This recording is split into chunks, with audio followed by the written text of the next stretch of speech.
see the better more easily. And I think that we've got. Yes, we are. I believe we're all here now. I'm going to go ahead and hide our non-video participants. And if you want to change your view to speaker view, that's probably going to be your best bet to see all of our panelists as we're going. So I think we will go ahead and get started here. It looks like we've got about 45 people here already. And so good afternoon, everyone, and welcome to the Summit panel on digital organizing in a presidential year. I am Sarah Mercy, and I am the Director of Digital and Creative here at Sister District, and I use she, her pronouns. I am very excited to moderate today's panel discussion where we'll explore various strategies for effective digital organizing. And we will have a Q&A session at the end, time dependent. So if you have any questions throughout the panel, please feel free to drop them into the chat and we will get through as many as possible. So let's just jump right in and meet our panelists. Joining us today are Liz Schwegler, Tifra Akhtar, and Carla Martin. I would love to just give you all some space to quickly introduce yourself. So Liz, let's start with you, please. Yes, hi everybody. I think many of you probably know me. I'm Liz. I'm one of the co-founders of Sister District, and I am our SVP of Digital. And I am here in very cloudy and rainy central New Jersey. So, Tifra, I'll pop it over to you. Thanks, Liz. My name is Tifra. I use she, her pronouns. I am the senior social media and content manager here at Sister District. I grew up in Michigan, so anyone who was supporting the Michigan races in 2022, I have a lot of love for you. But I am currently living in a very rainy Seattle, and also a very rainy Seattle. Carla, I'll pass it over to you. Awesome. Thanks, Tifra. And hi, everyone. Carla. I use she, her pronouns, and I'm based in North Carolina. I've lived here, gosh, like 16 years, but originally from New York. I'm a lead digital strategist at Middle Seat, which is a consulting firm for progressive candidates and causes. And I've had the privilege of working directly with Sister District since summer of 2022. I don't know where the time has gone. But prior to joining Middle Seat, I was the digital director at the North Carolina Democratic Party and also Roy Cooper's re-election campaign for governor. Great. Well, thank you guys. I really appreciate it. And I think we'll just go ahead and get started. Again, if you missed it, our focus today is on exploring digital organizing strategies, specifically in the context of a presidential election year. And so to kick us off, Liz, can you share more about Sister District's digital organizing campaigns and really just how our audiences differ between social media and email? Yes, great question. Thank you, Sarah. So first of all, I'll just say that we think of we do three main things, or maybe arguably four, in our digital space. The first is fundraise for candidates, of course. The second is fundraise for our State Bridges program. So for those of you who've that's in full swing right now, our next State Bridges event is, I think, on Wednesday of this coming week. Yeah. And the third is fundraise for ourselves, for HQ. Small dollar donors make up like a big part of our operating budget. So that's another thing that we do on digital. And then we have, quite a lot of sort of educational content, newsletters, that kind of thing. And so we have it's sort of a big difference between who we think of as our email and text audience and who we think of as our social media audience and other, digital spaces. Our email list is our kind of, for all intents and purposes, it's our database of volunteers and of donors. So it's people that have already chosen to have opted in to be a part of our environment and of our ecosystem. Whereas folks on social media are more what we call, if anyone out there has any familiarity with marketing terminology, it's the top of the funnel. So people who are just coming into our universe, it tends to skew much younger. It tends to be folks who may not have taken an action yet, although highly recommend, if you're not following us on social media and you are even one of our biggest volunteers, I really recommend that you do follow us on our social because Tifra does an amazing job. So they're kind of different, sort of different purposes and different audiences, but there is a lot of overlap, and we'd love it to be 100% overlap. We want everybody who follows us on social to take an action and vice versa. But that's a little overview. Great, thank you. I think that's super helpful for context moving into this conversation. So I'd like to move on to social next, if that's okay. So Tifra, my first question for you is, how do you incorporate down ballot messaging on social media, and especially in a presidential year? Yeah, that's a great question. To start with, like every presidential year is completely different. This year, the candidates are the same as 2020, but there really is no cut and paste formula from one presidential year to the other. We are in a completely different political landscape from 2020. A lot of the messaging we saw on 2020 was very,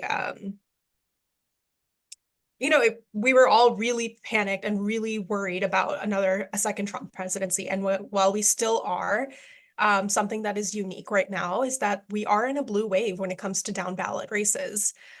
You've heard it in a few different sessions already, but since the fall of Roe v. Wade, we've seen a blue wave across state legislative races. Abortion rights have won in every state since Roe v. Wade was overturned. Abortion wins in red states that voted for Donald Trump. It wins in counties President Joe Biden lost in by more than 20 points. It wins when popular Republican officials campaign for it and when they ignore it.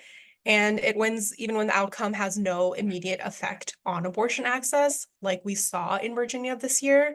So this really is a unique moment in our history where we can showcase the power and promise of state legislators and down ballot racing.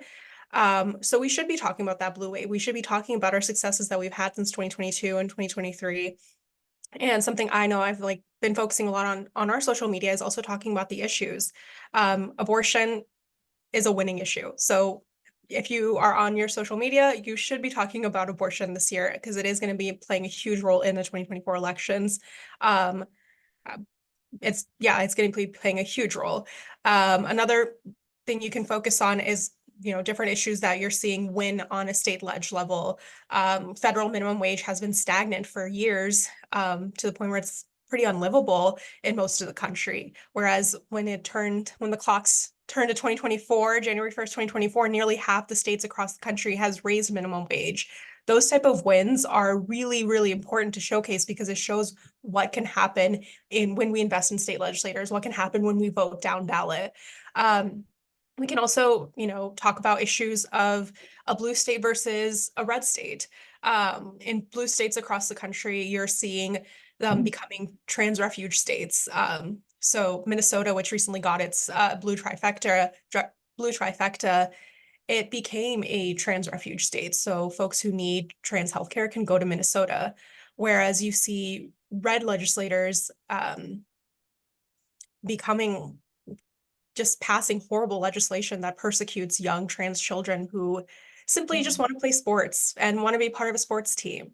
And that's something that we can talk about, what happens, what's happening in good progressive state legislators, because that shows what we can do. And it's no secret that in a presidential year, there is a lot of eyes on politics. A lot of them are at the top of the ticket. And there also may be some political disillusionment at the top of the ticket. What I mentioned about federal minimum wage, that's a lot of people are hurting, a lot of communities are hurting, and they're feeling that.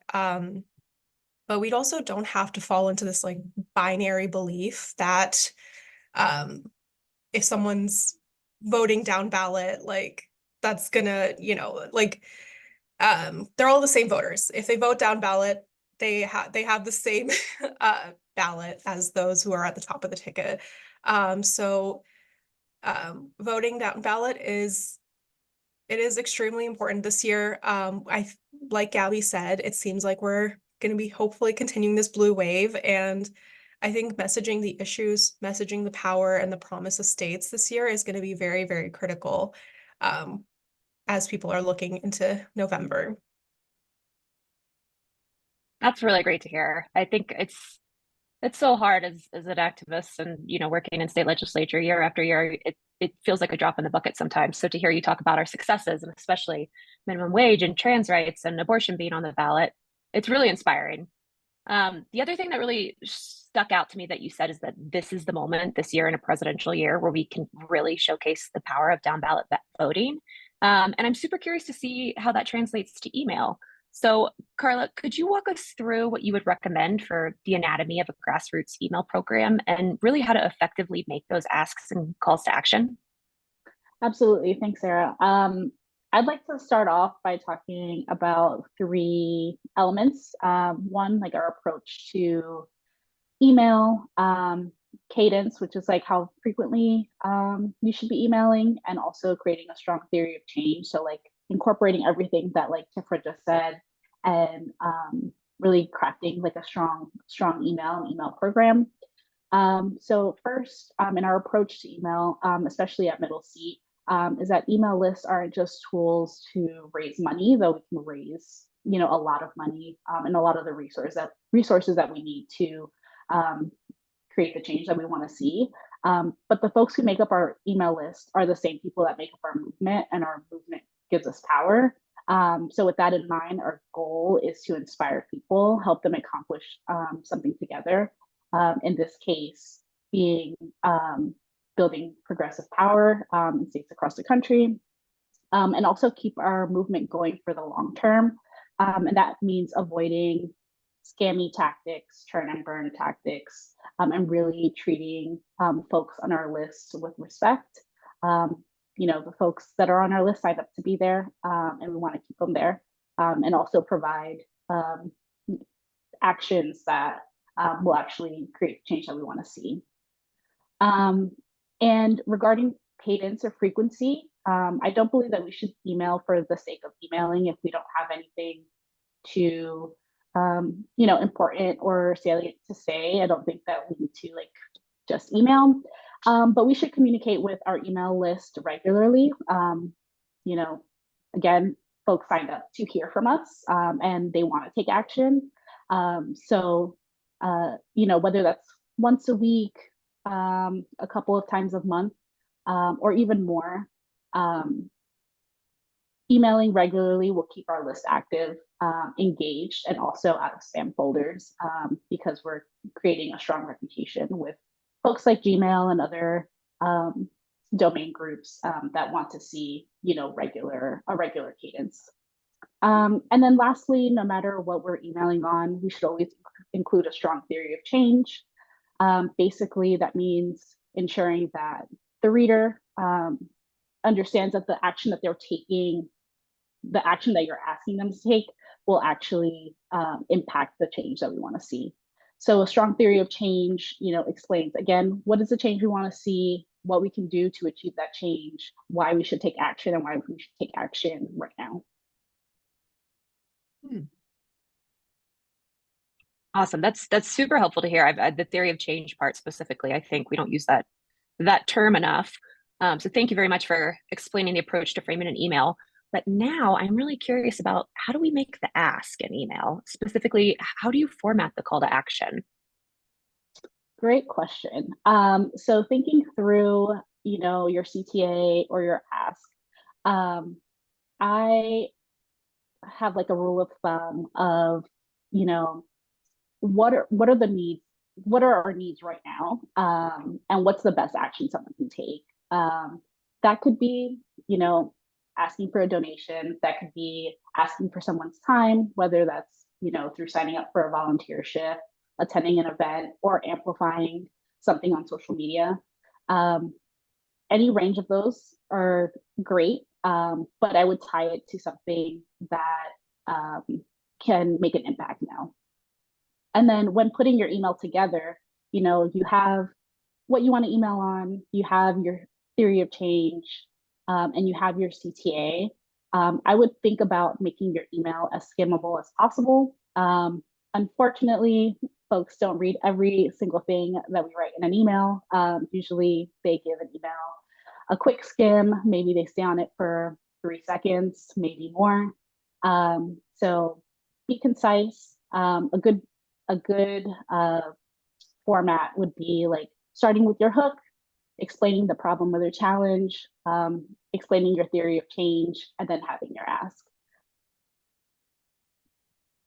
Got it. Yeah, as a person who receives quite a few fundraising emails, I can definitely attest to that. I get about 15 seconds of my eyes on the email before I move on. So that makes complete sense. And so I did hear you say too about amplifying on social media. So I'd love to just kick it back over to Tifra. And Tifra, can you share any strategies that you have for maximizing reach and impact across the platforms? Yeah, for sure. I think the biggest thing for maximizing your reach, maximizing your impact is like knowing who your audience is, especially like that can change from each social platform. So on Facebook, for us as Sister District Project, we are our most of our followers are in their 40s, and 40s, 50, 40s plus. Whereas on Instagram, many of them are on their 20s and 30s. So I think knowing who your audience is, that really helps you understand and cater to that audience. Something I really like to do as well is find social partnerships that either are local. So if we have a race in Virginia, or if we have a race in Wisconsin this year, we're looking at local influencers, or have larger national partnerships. One of our biggest posts are with our national partners, like Jonathan Van Ness. And I think having those partnerships also allows you to reach a completely new audience. We had a video of Danica Rome, who is our now two-time alum, and she had a very powerful speech about trans rights when it comes to children. And we posted that video originally on our social platform, and it performed really well. Already was a top performing video. But then I reached out to one of our social partners, which was an Instagram account called @feminist. And when I reached out to them, they have a bigger audience. They have an audience that we may not have potentially reached. And we asked, hey, can we repost this and add you as a collaborator? And then that video ended up going viral with millions of views, which is not always going to be the case. That was, I wish I could say every post I make can replicate that, but it doesn't happen all the time. It happens every now and then. And it's always nice to talk about. But I think finding those partners, and even if you're not, if you're running a social account for your local team, you can find local influencers, local partners. And that is really, really critical because you're reaching an audience that's local to you. That may be great for recruitment, for your own team. That may be great, to just reach an audience that you have been wanting to reach but haven't been able to. And those folks are going to be more interested. If you have Sister District South Bay in your title, I feel like South Bay people will be more interested in that. They'll be very excited by that. So that's what I would say for our national account. But if you are starting in a social media account for your team, some tips and tricks that I would recommend is starting small. You don't have to, join every single social media platform right away. Start with one or two. So if you want to start with Facebook, that might skew a little older, and that's totally okay because maybe that audience is right for you. If you want to start on Instagram, that audience, or TikTok, that audience might skew younger. And if that's the audience you're looking for, that might be right for you. So start small. If you do end up having more than one social media platform, try to repurpose content. So that video I talked about, Danica Rome, it didn't just go on Instagram, although that's where it went the most viral because we had our partner there. I also posted it on Twitter. I also posted it on Facebook. I also posted it on TikTok so that it was reaching a larger base, and I don't have to make multiple videos for content on different social channels.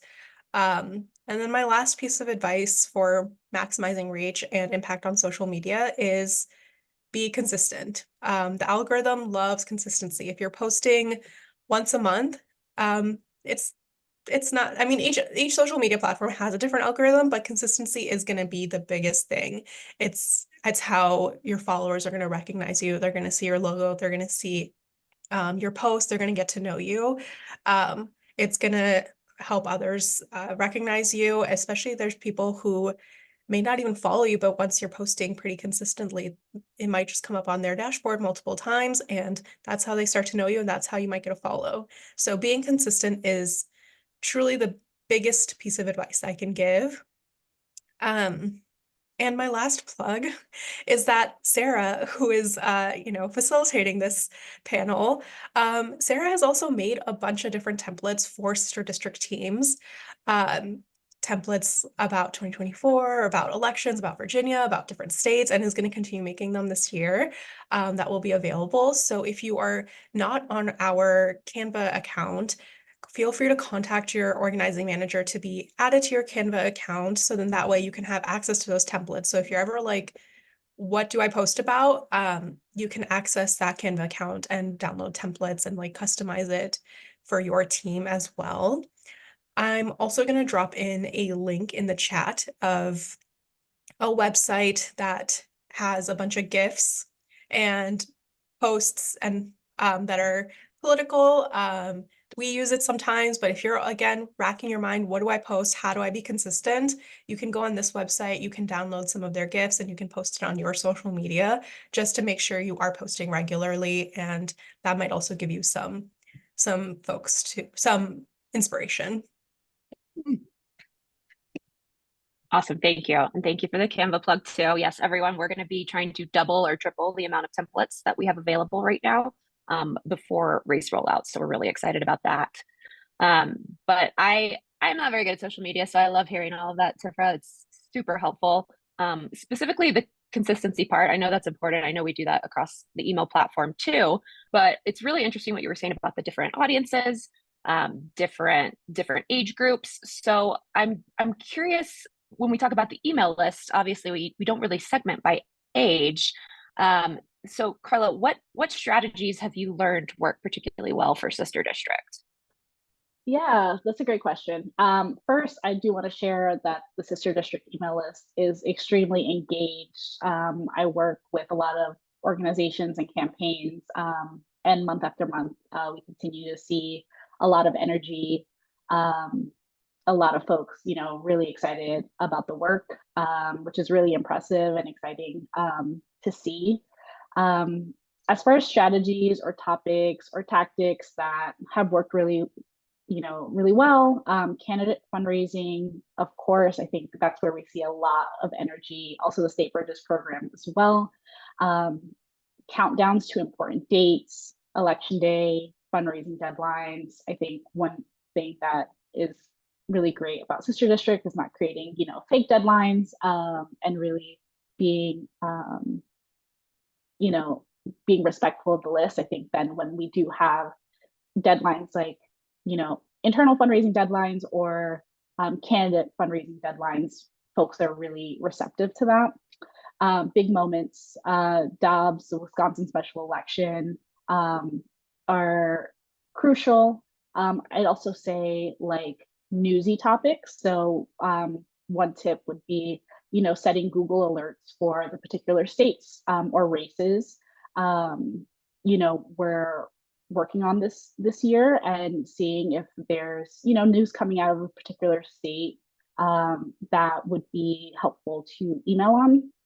And also line item fundraising. I think people, especially donors, want to know where their money's going. So if you have fundraising needs around staffing a phone bank or a canvas, digital ads, literature, whatever it may be, creating campaigns, email campaigns around those. I think all of those have been really successful for Sister District. Great, that's good to hear. And so I just got a couple more questions here, and then we'll open it up to the audience for questions. But this question is for all three of our panelists.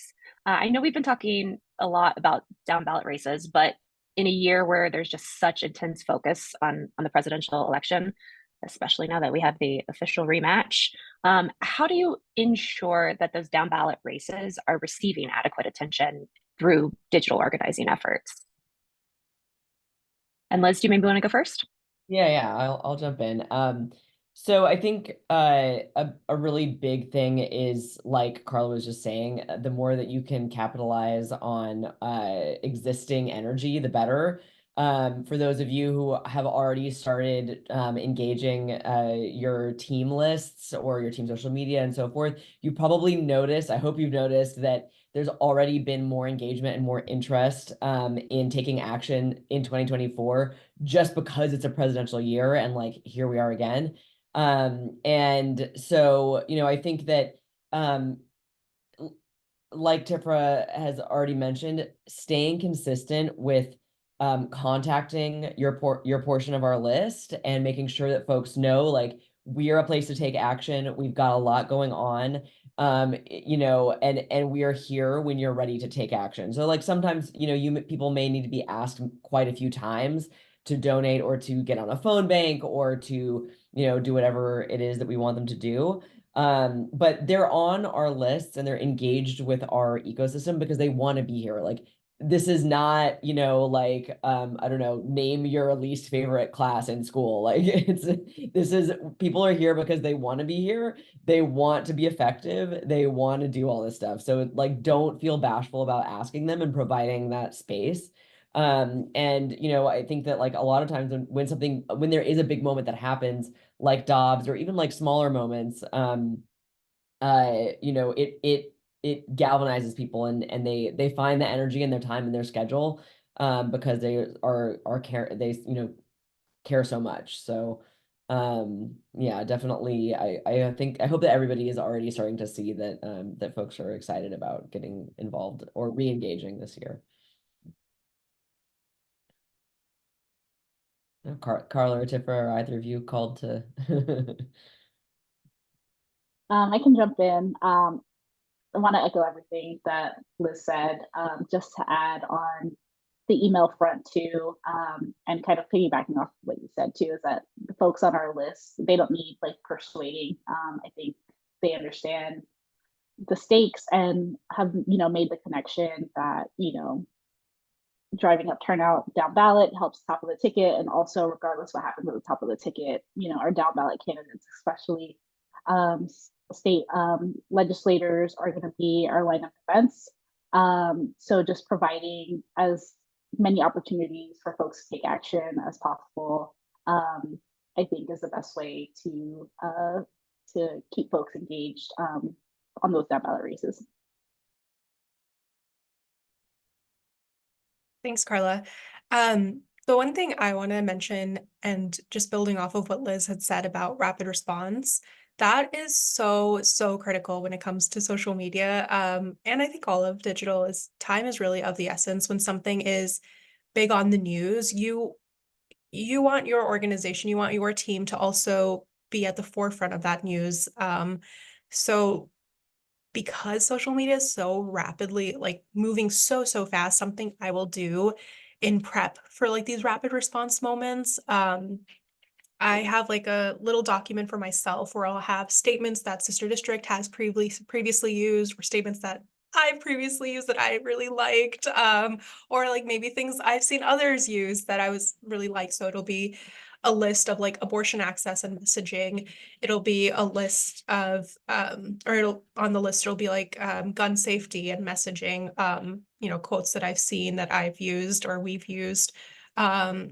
Trans justice, LGBTQ justice. So I'll just have a few messages ready for me at the drop of a hat, just to make it easier. So I know that this messaging is good. I know that it's been successful in the past. I also know that it's, you know, really, it's like profound, powerful, and thoughtful, because that's really important when with rapid messaging is rapid response is you still want to be thoughtful. You don't want to just jump on something so fast that you're saying something that's maybe not that thoughtful in that moment. So that's really important. And then those that website I dropped with those links of gifts and stuff, they already have content ready for you. And then of course, Sarah has made templates, so I'll have some templates ready. So I can respond pretty quickly. But again, the most important thing is I also want to make sure I'm being as thoughtful as possible. And I think that is how this year and in every year in politics and on the political side of social media is how you kind of stay ahead of the game. Awesome. Yeah, that Into Action Labs that Tifra shared, it's really amazing. It's a group of artists that have come together and they're doing all of this open source so anyone can share the work that they're doing for free. And it's just been incredible. You literally type in a topic, within a day, and there's just, tens or hundreds of responses, and they're very well done. So I really encourage you guys to use that. The other thing I really like that you said, Tifra, was about keeping a list. Keeping sentences that you like, keeping messages that you liked, and being able to grab them immediately when something comes up. There's a mantra I heard once that has kind of stuck with me, that repetition is reputation. So if your messaging is good and it's on point, it's really, really important to continue using that. I think that's a great best practice. And so I'd love to hear from our other panelists about any best practices you guys have, or any lessons learned. And specifically, Carla, if I can put you on the spot first, if you have any examples of like campaigns you've worked on externally from Sister District that might be fun to share, I think we'd love to hear that. Yeah, a few thoughts there. I'd say the same goes for email. I said earlier that maybe folks may spend a few seconds in your email. What is also true is that not everyone reads your emails. Maybe a very small portion of the people that you actually email read it on any given day. So repetition is also really great on email. Don't be afraid to say the same thing or similar things, and really drive home your message. You can find different ways to say it, but don't feel like I'm being too repetitive, for example. Another idea that goes back to strategies and what maybe might work for your list is testing. What I would suggest is to always test, and this is just another thing we found with other campaigns and organizations. I've had the opportunity to write for MoveOn, and I don't know if you all have seen MoveOn emails, and they're very, very lengthy, very, very well researched, and that works great for their email list. But it doesn't translate to others, right? Some other lists, like shorter emails, other lists like a lot of graphics or pictures. So I think that test early and often, just because a tactic didn't work the first time, or even if you tried it last month, you may want to try it again this month, or if something didn't work last year, try it again this year. And if we're doing that testing early, we can get folks really engaged down the line and learn what works well for our list. Carla, Absolutely. sorry, I just wanted to interrupt Sarah. Carla, could you give some examples of things that could be good for folks to test? Yeah, great question. Subject lines are the easiest, especially in Action Network. So I'd recommend testing subject lines, and that could be just different iterations, lengths, sender names, length of emails, adding a graphic to an email, adding a button to an email, changing the font size, for example, small changes like that, and also testing issues as well. I would say, you might learn that one issue isn't, particularly salient for your list that may be different from others. And on that note, what are there specific metrics that you're looking at on the other side of the testing? Is it open rates or click rates, or are you trying to raise a certain amount, or what kind of parameters do you usually set? Yeah, so if it's anything folks are seeing in their inbox, for example, subject line or sender, open rate is a great metric to use. If it's something in the body of an email, I would look at click rate or conversions. If you have a button in one email and no button in the other, did the one with button raise more? Sometimes you'll see that there was no difference in that particular send, especially if your list is a little smaller. So I'd recommend running the tests, over and over again as you see fit, to see what the data shows. That makes sense. One thing I just wanted to know that you were saying a little bit earlier in that question was about repetition, about sending maybe similar emails with it written in a different way. We've talked about that a lot, and something that I struggle with in design, working for a brand, is, and I think with messaging as well, if you're writing, is that it can tend to feel to the individual doing it a little bit stagnant sometimes, because you are repeating yourself so much. And it's so important to kind of shift your mindset, I think, and realize that your target audience is not seeing this all day, every day like you are. And so it's really does strengthen your brand and strengthen your message and strengthen your graphics to have that repetition as well. So I guess just the last question for you, Liz, is if you have any best practices for us or lessons learned, any funny stories you want to share, and then I'll open the floor up.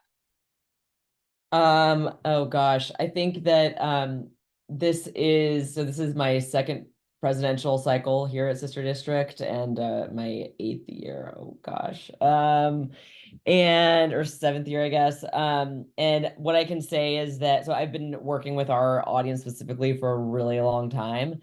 And I can say that every year has been different, and I really encourage all of you to embrace that. It's, there's certainly more energy in presidential years, secondarily a little more energy in midterm years, and sort of I'll just call it like a baseline amount of energy in off years. Things are also really different under Biden than they were under Trump. And so when we look at the history of, and for those of you who've been with us for a long time, you are probably seeing the same thing. And so, if you were like to sort of put all of our metrics on a graph, there would be a lot of things that you could glean from previous years, but there's also like a lot of narrative and just like knowledge that you have to know going into looking at our and any organization's digital metrics. So I think like it's just where I'm going with this is like it's just even more evidence to embrace what Carla's talking about with testing. Like every year is different. This year's gonna be different from last year. It's gonna be different from 2020.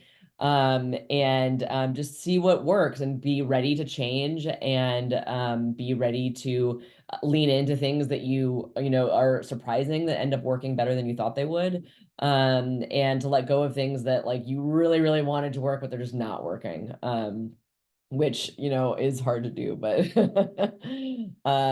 and I'll also just mention, since on the subject of metrics, since Juliet also asked about good open rates, so open rates specifically aren't really like good for a whole lot nowadays, because just Google open rates iOS and you'll learn a lot about what Apple has done to open rates. So we usually look at much more meaningful metrics are things like clicks, signups, donations, like really, really tangible stuff. And the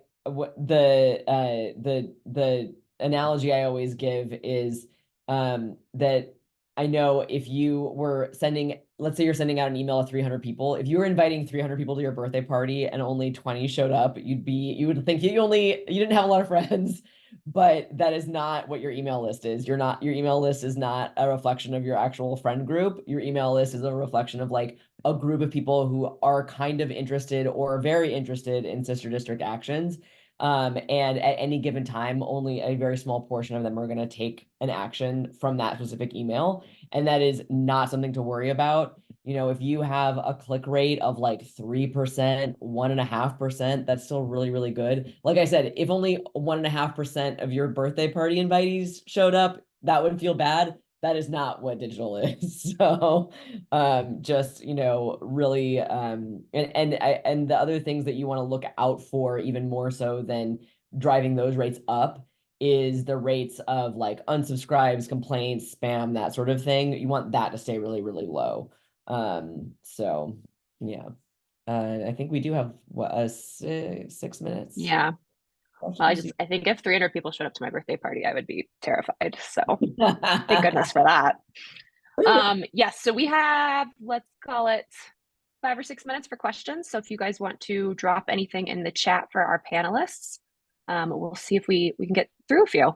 I saw a great one from earlier that I want to bounce to Tifra, which is, can you talk a little bit about how you actually make contact and reach out to some local influencers? How do you find them? How do you get them to respond to your DMs? Yes, that is tough but interesting question. I think a lot of times, if you are in an area, it is a lot easier to find a local influencer, and sometimes that local influencer might not be exactly what you're thinking. It may be someone who is like already in the political game, or it might be someone who may just be well known in that area. So I'm going to give an example of Michigan, where I grew up. There is a Twitter person on a big Twitter person on Twitter named Voter, which is University of Michigan Voter. And they have a pretty big following. And they are a local political influencer. So that is a great example of a local Michigan political influencer that would be great to reach out to. There's also folks that I've thought about reaching out to someone who does taste testing videos, but like has talked about Dem voting quite a bit. And that is another example of a local influencer that their brand is not political, but they have a huge following in Michigan, and they are Dem leaning. So that might be a political influencer. So I think finding where you live, there's probably people you've seen show up on your feed, because that's how social media works. Now that I live in Seattle, I see a lot of Seattle influencers because I'm in Seattle. I'm getting influenced by Seattle influencers. So one is honestly, to find them, one way is literally just keeping an eye out on your social media of like who's popping up. Maybe they aren't talking specifically about politics, but maybe they're talking about your local area and they have a lot of followers. That is a really great way to find some folks. Another way is just searching it. You can type in Michigan Democrats if you're in Michigan, South Bay Democrats, things like that. Sometimes it might be organizations versus influencers. I also personally I love Facebook groups. I have used Facebook groups personally for support. When I first got my dog, I was on Facebook looking for training advice, Facebook groups. And I think a lot of people use Facebook groups as a form of community. And there are a lot of political Facebook groups out there. So I recommend looking if there's any political Facebook groups in your area. Again, might not be exactly what you think. So again, going to name Michigan because I grew up there. I know a lot there. Michigan has a Facebook group called Political Jobs. But in that Political Jobs Facebook group, they also post different political events, things that are happening. So even though that's not specifically like, hey, this is how you can get involved in an organization, it is an avenue where there's a lot of politically engaged people. And the way I reach out to the people is cold DMing. I am in people's DMs all the time. I am always there. I get actually a lot of requests from like staff or volunteers asking, hey, can you reach out to this person? And I'll do it. I'll reach out. Does that mean I'm always going to get a response? Absolutely not. There's quite a few times I get left on read. I don't get a read at all. But then there are also times where I get really great responses and really engaged people who want to work with us. So I recommend, if you want to pursue local partnerships, start keeping an eye out, start creating a list, start researching locally of like groups, Facebook groups, Twitter people, Instagram people, local influencers that may not even be political, but are Dem leaning, of course, and start creating that list and then just start cold messaging. That I think is truly the way you do it. And more likely than not, there's a lot of people who are wanting to work with you because people want to be involved, especially this year. People really, really are looking for ways to get involved.